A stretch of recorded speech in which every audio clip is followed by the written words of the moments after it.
नमस्कार दोस्तों, आप सभी लोगों का स्वागत है मेरे चैनल पांडे प्रोडक्शन पर सनातन जागृति प्रोग्राम में।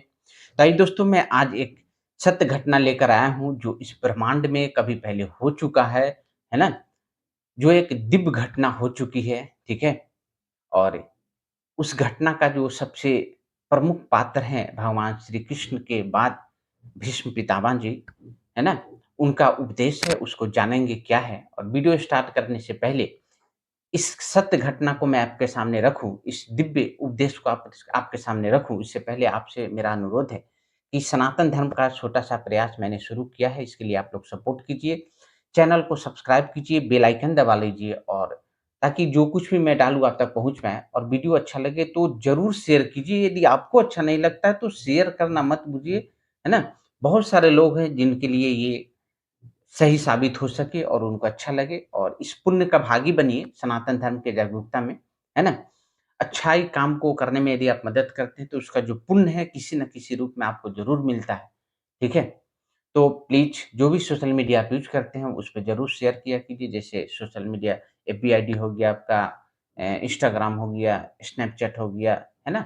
टेलीग्राम हो गया, ज़रूर शेयर कीजिए। तो आइए दोस्तों, जानते हैं ये दिव्य उपदेश क्या है महाभारत का जो भीष्म पितामह द्वारा दिया गया था। किनको दिया गया था? ये आपको मैं बताता हूँ। इसमें युधिष्ठिर को ये दिव्य उपदेश दिया गया था। ध्यान से सुनिएगा क्या कुछ है। लोभ में ही पाप रहता है, लोभी का संग त्याग कर सत्पुरुषों की सेवा करनी चाहिए। ठीक है? और मैं एक चीज़ यहाँ मैं टिप्पणी करना चाहूँगा कि जब तक आप गृहस्थ अवस्था में हैं, तब तक आपके लिए सत्पुरुष आपके माता-पिता, भाई-बहन जो भी सगे-संबंधित हैं, वो आपके लिए सत्पुरुष हुए, है ना? उनका सेवा ज़रूर कीजिए और मौका मिलने पर साधु संत का भी सेवा कीजिए। तो आइए दोस्तों, पितामह क्या कहते हैं उसको जानते हैं। पितामह भीष्म सरसैया पर पड़े हुए हैं, चारों ओर ऋषि मंडली बैठी हुई है।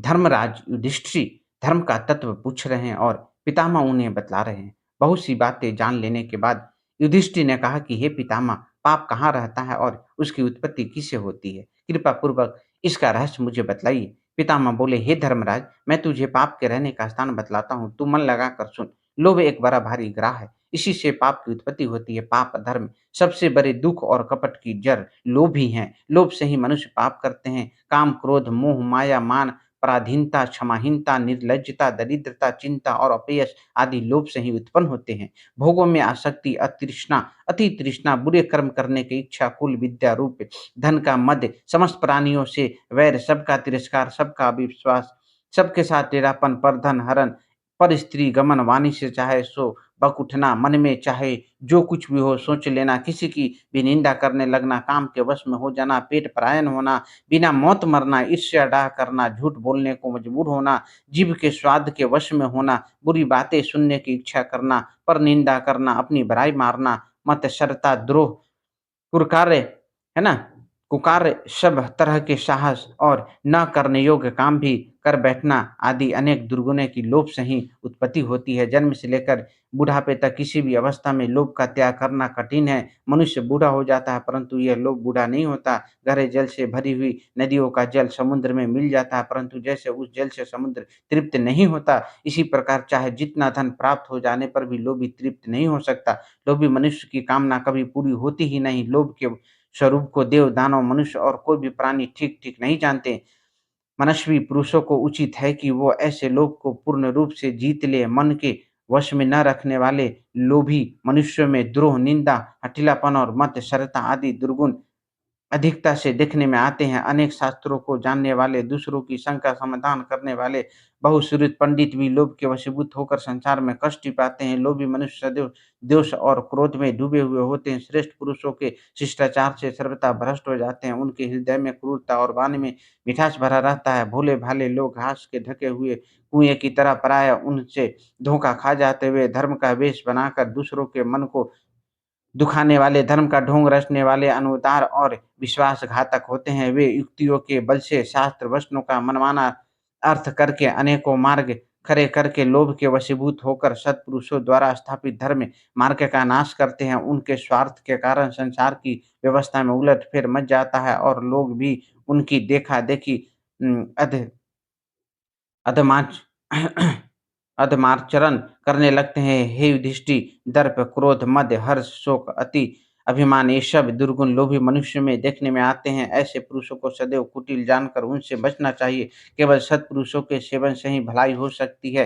हे राजन, सत्पुरुषों का बर्ताव बड़ा ही अनुकरणीय होता है। उनके पास रहकर तुम्हें अपने संदेह की निवृत्ति करनी चाहिए। उनके सत्संग से पूर्व जन्म अथवा परलोक का भय नहीं रहता। वे मांस मदिरा से सदा दूर रहने वाले सज्जन, प्रिय और अप्रिय की प्राप्ति में निरंतर समान होते हैं। वे श्रेष्ठ पुरुषों की सराहना करने वाले, जितेंद्रिय और सुख दुख को समान समझने वाले महानुभाव, नित्य सत्य के पालन में ही तत्पर रहते हैं। वे दान देकर अथवा किसी की भलाई करके उम, प्रति उपकार की इच्छा नहीं रखते। वे दयालु संत, पितर, देवता और अतिथियों का सत्कार करने वाले होते हैं। विपत काल में भी धर्म को न छोड़ने वाले वे सज्जन सब प्राणियों के हित साधन में ही लगे रहते हैं और वे माँगने पर परोपकार के लिए अपने प्राणों तक की भेंट प्रसन्नतापूर्वक कर देते हैं। ऐसे शिष्ट पुरुषों को संसार का कोई भी पदार्थ या प्राणी शतपथ से चलायमान नहीं कर सकता। उनका चरित्र आदर्श धर्म भाव से भरा हुआ होता है और वे साधुओं पुरुषों के द्वारा आचरित धर्म का कभी लोप नहीं करते। उनसे किसी को उद्वेग नहीं होता, क्योंकि उनका लक्ष्य सदैव सब प्राणियों से निस्वार्थ और निष्कपट प्रेम करने का रहता है। ऐसे स्थिर बुद्धि अहिंसक सत्पुरुषों के संग का कि सभी को लाभ उठाना चाहिए। वे काम, क्रोध, ममता और अहंकार से सर्वथा शून्य होते हैं।